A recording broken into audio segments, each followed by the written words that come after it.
मैं मनमौजी इंसान था, हर वक्त दोस्तों में बैठकर ठहाके लगाता रहता।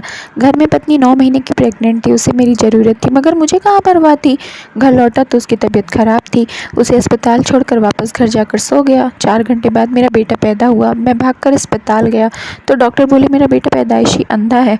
मैं उससे नफ़रत करने लगा था, पत्नी से कहता कि मेरे सामने ना आने दो, मेरा खून खौलने लगता है। एक दिन घर में कोई नहीं था, तभी अंधे बेटे के रोने की आवाज़ आई। पहले तो सोचा अच्छा है मर जाए, फिर कुछ सोचकर जब कमरे में गया तो मेरे होश उड़ गए। मैं पिछले 4-5 घंटों से अपने दोस्तों के साथ बैठे गप्पे लगा रहा था। हम लोग इस वक्त एक छोटे से चाय के होटल पर बैठे हुए थे। कई ग्राहक आकर जा चुके थे, मगर हम 4-5 लड़के जो कब से यहीं पर बैठे थे हंस हंस के कह लगा रहे थे। जब भी हमारा कहा ऊंचा होता तो चाय बनाने वाला, जो कि पंजाबी था, पलटकर हमारी तरफ देखता और घूर कर न जाने पंजाबी में क्या कहने लगता। हमारी बातों का कोई खास मकसद तो नहीं था, सभी बेफिजूल और बेबुनियादी बातें होती थी। बस दूसरों के राज बताना और दूसरे लोगों का मजाक उड़ाना, ये हमारा काम था। मैं वैसे भी नकल उतारने में माहिर था। मेरे दोस्त मुझे कहते थे कि तुम्हें तो अपनी वीडियो बनानी चाहिए, बहुत पैसे कमाओगे। मैंने अपने दोस्तों की ये बात सुनी तो हंसकर कहने लगा कि मुझे ज़्यादा पैसों की क्या ज़रूरत, जितने पैसे मेरी जेब में है उतने काफ़ी हैं। कौन पैसों के पीछे भागते हुए मेहनत करता फिरे और लाखों करोड़ों जमा करता रहे। मैं तो आज़ाद परिंदा हूँ। एक बार फिर वह पंजाबी गुस्से से देखने लगा। मैंने भी उसकी नकल उतार के मुँह में बड़बड़ाना शुरू कर दिया। वह जान चुका था कि मैं उसकी नकल उतार रहा हूँ, मगर वह तो यहाँ का नौकर था, कर भी क्या सकता था। वक्त देखने के लिए जब अपनी जेब से मोबाइल निकाला तो मेरी पत्नी अनीता की 15 से 20 मिस कॉल आई हुई थी। मैंने तो मोबाइल ही साइलेंट रख दिया था, इसलिए कॉल नहीं सुन सका। घड़ी पर वक्त देखा तो शाम के 7 बज रहे थे। एकदम मुझे सुबह का दृश्य याद आने लगा। आज सुबह अनीता की तबीयत काफ़ी ज़्यादा ख़राब थी। वह 9 महीने की प्रेग्नेंट थी। पिछले 1-2 हफ्ते से उसकी तबीयत बहुत ज़्यादा ख़राब हो चुकी थी। वह मुझे कह भी चुकी थी कि आप मेरे पास ही घर पर ही रहें, काम तो वैसे भी आपका कोई है नहीं है तो कम से कम मुझे अकेला तो ना छोड़ें, मुझे इस वक्त आपकी सबसे ज़्यादा ज़रूरत है। मगर मैं उसकी बात को टालकर चोरी चुपके घर से बाहर भाग जाया करता था, अपने दोस्तों के साथ बैठता, और अनीता के जज्बात का तो शायद मुझे कोई एहसास ही नहीं था। मैंने फ़ौरन अपने दोस्त को बाय किया और इस होटल से बाहर निकल गया। मेरे दोस्त भी अपने अपने घरों की तरफ निकल चुके थे। अभी मैं इस रास्ते से जा ही रहा था कि मुझे एक भिखारी मिल गया। उसकी उम्र 80-90 साल के करीब रही होगी। अपने हाथ में घुंघरू वाली लाठी पकड़ी रखी थी, जिसे हिलाकर लोगों से पैसे मांग रहा था। मैंने उसे देखा तो वहीं पर रुक गया। कई हफ्तों से मैं इस बूढ़े भिखारी को रोज़ाना यहाँ पर भीख मांगते हुए देखा करता था, मगर कभी इससे बात नहीं हुई थी। वह आंखों से अंधा था, क्योंकि उसकी आंखें अंदर की तरफ धंसी हुई थी। मैं चलता हुआ उसके पास गया। उसकी डिब्बी में देखा 50-60 सिक्के पड़े थे। कुछ तो ऐसे कंजूस लोग थे कि 1 रुपये फेंक दिया करते थे। बोलो आज के ज़माने में 1 रुपये में क्या मिलता है। मैं जानबूझकर उसे धक्का देते हुए आगे बढ़ गया। वह भिखारी नीचे गिर चुका था, उसके डिब्बे से सारे पैसे भी गिर चुके थे। वह अंधा था, मगर शायद उसकी थोड़ी बहुत नज़र तो अभी बाकी थी। वह मेरी तरफ देखने लगा, आंखें छटपटा कर न जाने क्या बड़बड़ाने लगा। मैं तो कुछ सुन भी ना पाया और उसकी नकल उतार दिया। मैं इसी की जैसे सड़क के किनारे खड़ा होकर अपने हाथ आगे बढ़ाकर और कमर थोड़ी झुकाकर उसकी नकल उतारी, उसका खूब मजाक उड़ाया। आसपास के लोग मेरी हरकत पर देखकर मुझे हंस रहे थे, जबकि कुछ मुझे गुस्से से देख रहे थे, मगर मुझे किसी से कहाँ फ़र्क पड़ता था। मैं तो मनमौजी बंदा था, अपनी मर्जी का मालिक था। घर पहुँचने में काफ़ी देर हो चुकी थी। दरवाज़ा खोलकर अंदर दाखिल हुआ तो मेरी पत्नी अनीता रो रही थी। उसकी हालत बहुत ज़्यादा ख़राब थी। मुझे तो लग रहा था कि जैसे सुबह से घर का काम भी नहीं किया। सारा सामान बिखरा पड़ा था, चूल्हा भी बंद था, लाइट जाने की वजह से पंखा भी नहीं चल रहा था। पसीने से तर रो रो कर उसकी आंखें सूज चुकी थीं। मुझे देखकर वह फूट फूट कर रोने लगी और कहने लगी कि राजेश, मुझे बहुत डर लग रहा है, आप कहाँ चले गए हैं। जानते भी हो मैं कब से दर्द से तड़प रही हूँ, आप क्यों इतने लापरवाह करते हैं। क्या आपको मेरी और होने वाले बच्चे की फ़िक्र नहीं है। यह सुनकर मैं एक गहरी सांस ली और बोला कि तुम्हारी तो फ़िक्र थी, मैं तो काम कर रहा था कि तुम्हारे और होने वाले बच्चे के लिए पैसे जमा कर सकूं। मैं बड़े इमोशनल अंदाज में उससे बोला था, ताकि वे मेरे बारे में कम से कम कुछ गलत तो ना सोचे।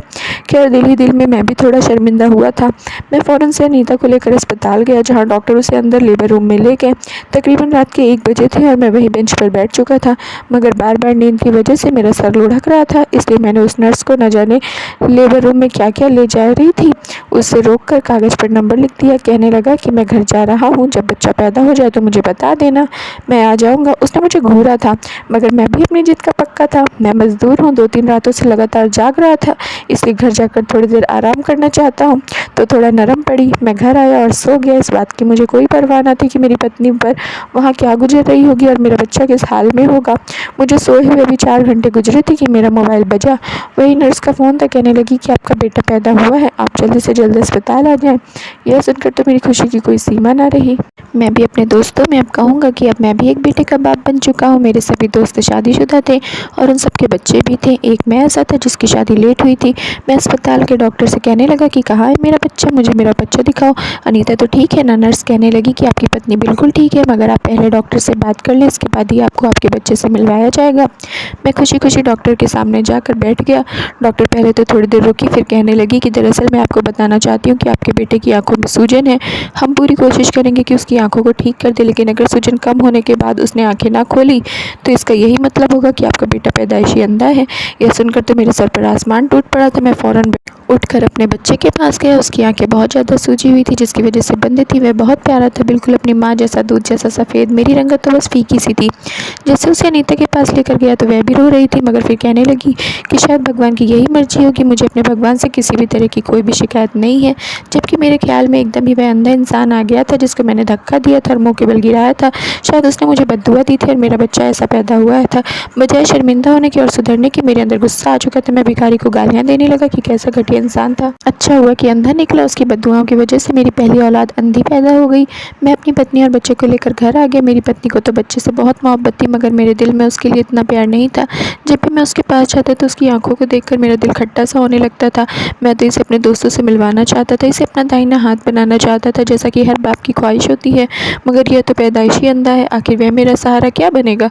यह सोच सोचकर मेरा दिल टूटने लगा। मैंने इस पर ध्यान देना छोड़ दिया, जबकि इसके उलट अनीता इस बच्चे को दिल और जान से प्यार करती थी। वक्त ऐसे ही गुजरता गया, वह बच्चा भी बड़ा हो गया। ऐसा नहीं था कि मुझे उससे नफरत थी, मैं उसे कोई नुकसान पहुंचाना चाहता था या उसे बुरा भला कहता था। बस मैं उसके और खुद के बीच में कुछ दूरी कायम कर ली थी। मैं उससे मोहब्बत नहीं करता था, मेरी वजह से उसे कोई तकलीफ भी नहीं थी। जो भी पैसे आते मैं अनीता को दे देता और कहता कि अपने लिए और बच्चे के लिए चीज़ें ले। और इसके बाद भगवान ने मुझे 2 और बच्चे दिए। बड़े बेटे के बाद भगवान ने मुझे 2 और बच्चे दिए। बड़े बेटे के बाद भगवान ने मुझे एक बेटी और उससे छोटा एक बेटा दिया। दोनों ही मुझे प्यार से प्यारे थे कि मैं उनके साथ बोलचाल कर लिया करता, उनसे उनकी पढ़ाई के बारे में पूछ लेता, मगर कभी उन्हें अपने पास बिठाकर प्यार नहीं किया था, क्योंकि मुझे अपने बच्चों से कुछ खास पसंद नहीं थे। मेरा तो आज ही यही काम था, अपना ज़्यादातर वक्त अपने दोस्तों के साथ गुजारता था।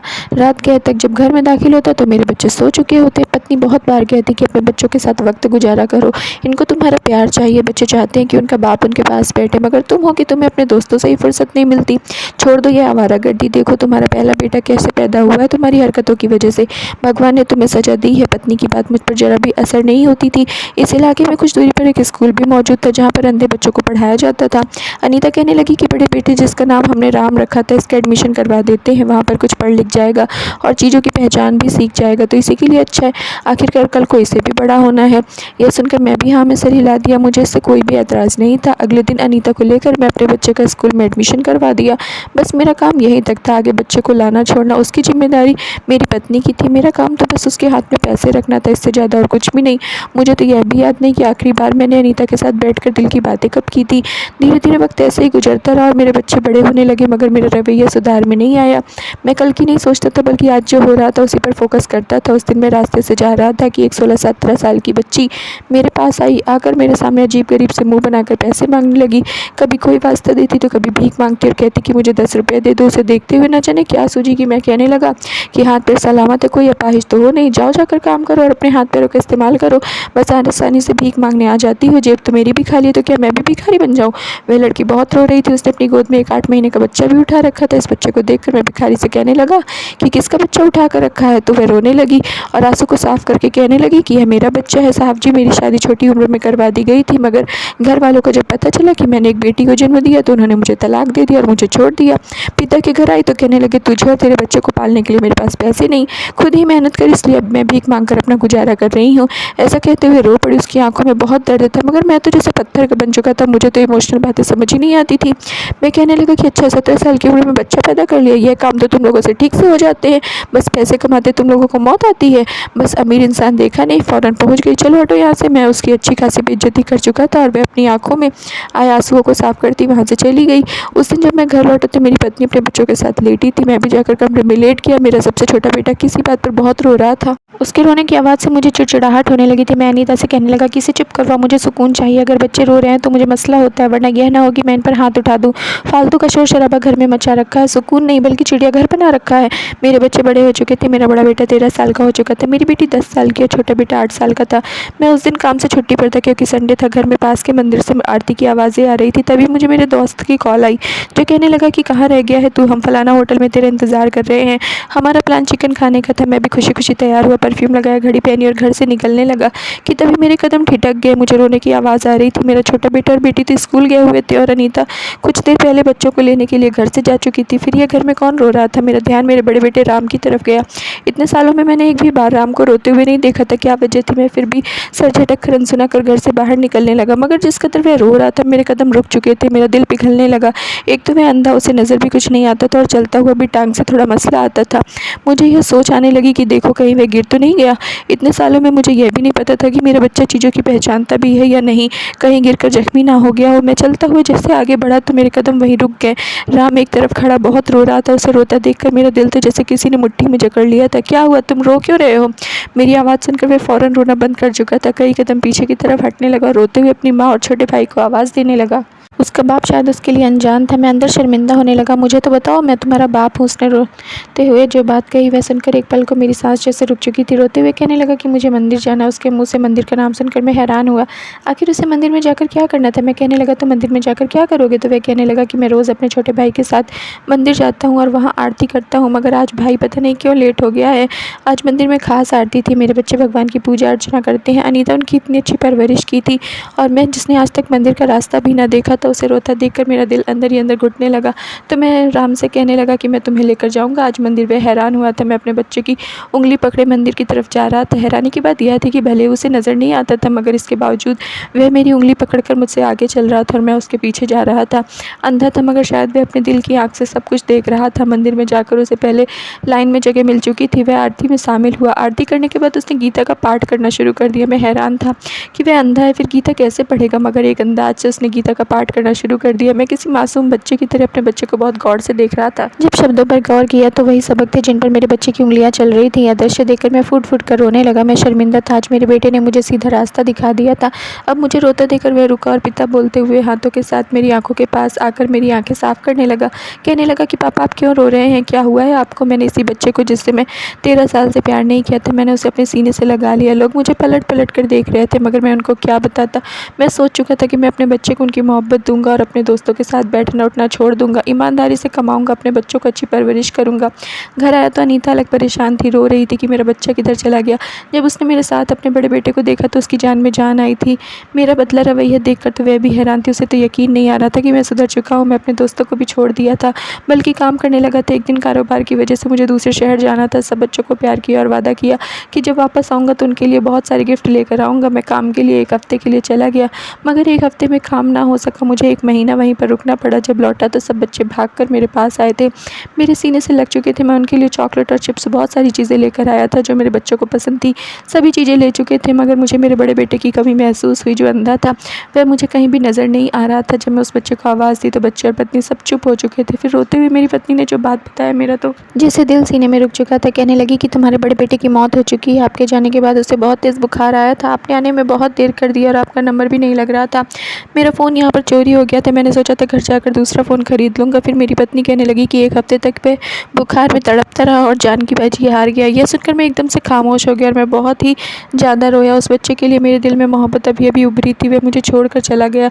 आज मेरे बच्चे शादीशुदा है, मगर जो जगह की थी वह अपने किसी बच्चे को नहीं दे पाया। थैंक यू फ्रेंड्स, मिलते हैं नेक्स्ट मज़ेदार स्टोरी में।